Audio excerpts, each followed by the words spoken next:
अब की बार usually AP ही जीती है दिल्ली से, आम आदमी पार्टी, और वही जीतेगी। वही जीतेगी, हाँ जी। उम्मीद है। उम्मीद है क्योंकि उन्होंने जो काम किए ना वो दिखते हैं, काम दिखता है उनका। दिखता है उनका काम, और जिनके नहीं दिखते वो सिर्फ बोलते हैं, जैसे बीजेपी वो बोलती है, वो बोलती है, जी। काम नहीं करती है। काम नहीं करती वो सिर्फ या तो वो दंगे करवाते हैं या फिर वो रिलीजन के बेस पर लड़ते हैं।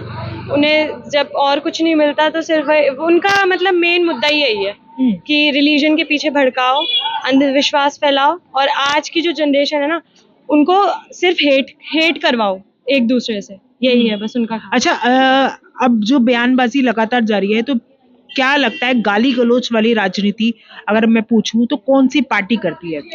बीजेपी ही करती है, क्योंकि मैंने देखा था एक शायद इंटरव्यू था या कोई हाँ जी, तो वहाँ जो एक बीजेपी के ना नेता थे, उन्होंने मेनका गांधी के लिए बोला था कि मैं रमेश बिधूड़ी के बात रमेश बिधूड़ी, हाँ। जी, तो उन्होंने बोला था कि मैं ऐसी सड़क बनवाऊंगा जो मेनका गांधी के बिल्कुल गाल के जैसी होगी। तो ये कुछ अच्छा नहीं है कि अगर आप एक लीडर हैं तो आपको ऐसी बात नहीं करनी चाहिए।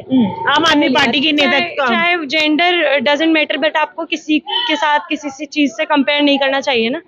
आप लीडर हैं, आपको जायज बात बोलनी चाहिए, गलत बात नहीं बोलनी चाहिए।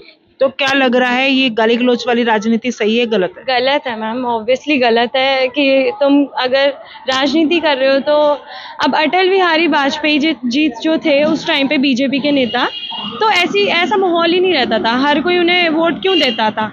उनकी ऑनेस्टी के चक्कर में देता था, उनके वे ऑफ टॉकिंग के चक्कर में, कुछ ना कुछ उनमें बात थी। बट अगर बीजेपी के कुछ नेता उनकी तरह बनना चाहते हैं तो वो कभी नहीं हो सकता, ना वो कभी बन सकते उनकी तरह। हाँ। अच्छा, क्या कहेंगे, बीजेपी अब जंग लड़ रही है दिल्ली में आने की, तो बीजेपी के पास कोई मुद्दा है? कोई मुद्दा नहीं है, जीतेगी तो आम आदमी पार्टी ही जीतेगी ऑब्वियसली। और स्टूडेंट वोट, मुझे जैसा लगता है कि स्टूडेंट वोट ज़्यादा है, क्योंकि जिस तरीके से उन्होंने स्कूल डेवलप किए हैं,